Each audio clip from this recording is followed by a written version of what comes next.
Mana nih? Ya, saya kira nanti akan kelihatan pada saat tadi dibahas di DPR.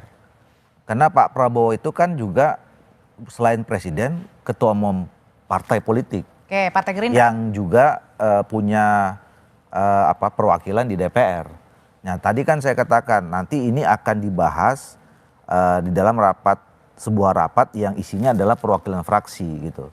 Nah, saya tidak bisa menduga-duga sikap Pak Prabowo sekarang seperti apa sebagai ketua umum Partai Gerindra. Makanya nanti saya kira lihat saja nanti pada saat pembahasan di DPR itu sikap masing-masing fraksi bagaimana.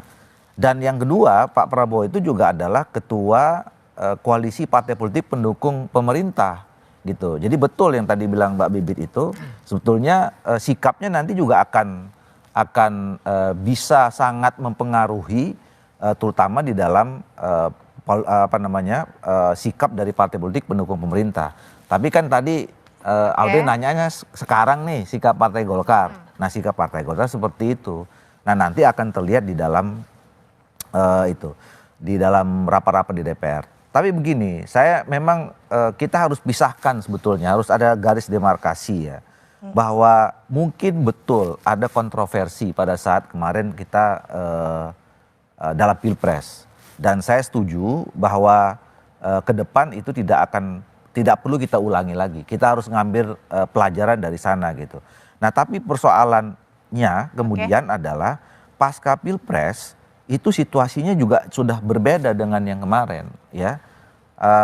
Bahwa ada yang tidak puas, ada yang tidak suka. Mungkin yang tidak suka bukan hanya ada orang yang tidak suka sama Pak Gibran aja. Mungkin ada juga orang yang nggak suka sama Pak Prabowo gitu. Tapi kan proses politik, proses hukum ini sudah lewat, sudah selesai ya. Dan kita kan harus belajar secara filosofis kenapa itu pasal 7A, B, C itu tadi saya mau koreksi juga tuh pernyataannya Pak Prof Mahfud itu. Dibilang dipersulit. Kalau dipersulit itu kan kita yang buat sulit. Ya ini konstitusi yang ini adalah kesepakatan kita semua. Nggak ada yang siapa yang mempersulit gitu loh. Tidak mudah maksudnya. Tidak mudah, betul. Jadi bahasanya yang tepat itu tidak mudah. Nah, kenapa tidak mudah? Ya, karena memang nyari pemimpin Indonesia jadi presiden wakil presiden itu juga tidak gampang, tidak mudah. Jadi karena tidak mudah, jadi nggak boleh gampang juga memberhentikannya kira-kira gitu loh. Kalau gitu, ya kita negara-negara hukum, semua tata cara mekanismenya udah diatur, udah jelas tadi seperti apa. Jadi sekarang betul, karena memang mekanismenya harus dan sudah disampaikan memang paripurna Purnawirawan dan nyampaikan ke DPR, ya tinggal DPR merespon itu tadi seperti saya katakan.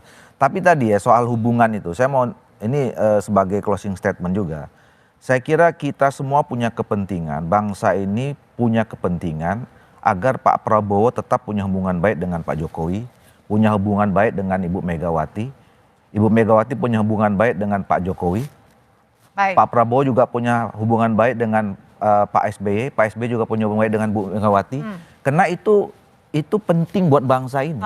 Kalau elit kita ini bersatu bisa menunjukkan bahwa kita ini solid, menatap tantangan masa depan, insya Allah rakyat ini juga akan mendukung penuh.